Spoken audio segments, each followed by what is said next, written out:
大家发现没有？最近这些官老爷们终于不装了。12月的中央政治局会议一出来，立马就把货币政策从稳健改成了适度宽松。这可是14年来第一次啊！上一次用这个词还是在2010年，那时候中国刚从金融危机里爬出来，底气十足。现在呢，不得不用这个词了，可见情况有多糟糕。咱们来算算账，11月的 CPI 勉强飘了个 0.2% 的增长，连分析师们预期的 0.8% 都不到。更吓人的是 PPI 已经连续26个月负增长了，11月同比跌了 2.5%。这是什么概念？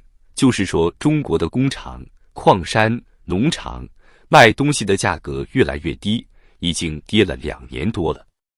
我给大家算个明白账，从2022年5月开始，钢铁价格就开始跌，现在跌了 8.2%， 石油和煤炭更惨，跌了 11.6%， 化工原料也跌了 5%。 这些可都是工业的命脉啊！为啥会这样？还不是因为房地产市场都崩了，建筑用的钢材水泥没人要了。最近这些官老爷们开会，一会儿说超常规周期调节，一会儿说要打好政策组合拳。我问你们啊，这些漂亮话说了有啥用？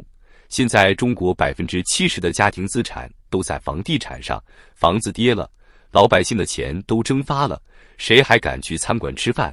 谁还敢买新车？所以啊，这些官老爷们现在慌了。他们说要搞适度宽松，说白了就是要放水。但是你放水有用吗？我给你们讲个实在的，就算银行有钱放贷，利率降得再低，现在的企业和老百姓也不敢借啊。更惨的是，现在的制造业产能严重过剩，产品没人买，只能低价往国外甩。欧盟都看不下去了，说要对中国的电动车加征关税。特朗普更狠，扬言明年要对所有中国商品加征 10% 关税。这是什么局面？内需不行，外销还要被打压，这不是把中国往死里整吗？这些数据告诉我们什么？就是中国现在面临着严重的通缩风险，物价一直往下跌，企业和家庭连固定的贷款利息都还不上。这些官老爷们现在终于承认了这个问题，但是他们的药方管用吗？政治局说了，要更加积极的财政政策。咱们来算算这个更加积极到底有多积极。有消息说，明年的财政赤字可能要冲到 4.5%。大家知道这是什么概念吗？2023年的赤字率才 3%， 一下子拉高到 4.5%， 这意味着政府准备借更多的钱来花。我给大家算个明白账，中国2023年的 GDP 大概是126万亿，按 4.5% 的赤字率算，那就是5.67万亿的赤字，而按 3% 算，只有 3.78万亿。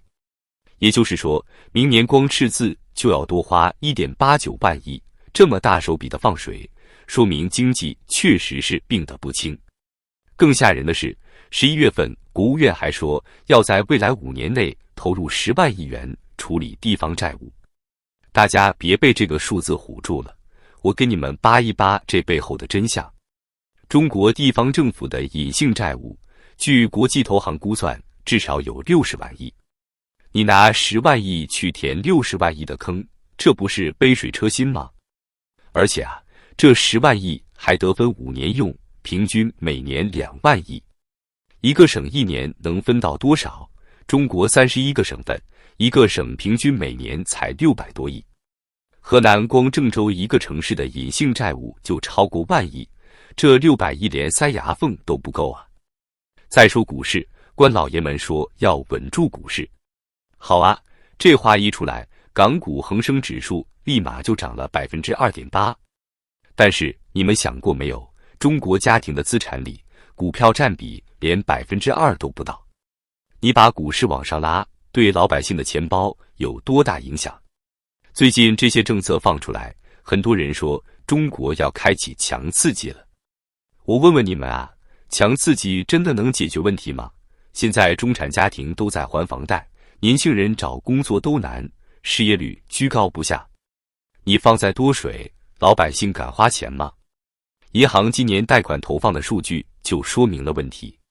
前3季度，中国新增人民币贷款 17.93 万亿元，同比少增近7000亿。银行有钱放贷，但是企业和居民都不敢借，这说明什么？说明大家对未来都没信心啊。有意思的是，最近易纲跑到东京开会，说什么自由贸易仍是最佳选择。我倒要问问，现在美国加关税，欧盟反倾销，你拿什么去自由贸易？连央行前行长都在讲这种不着边际的话，可见官老爷们是真的没招了。还记得今年9月份，易纲第一次承认中国面临通缩吗？从那以后，中国的经济数据就越来越难看。11月份，70个大中城市新建商品住宅价格环比下跌的有33个，同比下跌的有51个。房地产这个支柱产业都塌了，你靠放水能扶得起来吗？大家还记得2023年底那些官老爷信誓旦旦说的明年经济一定会好起来吗？结果呢？2024年啥情况大家都看到了。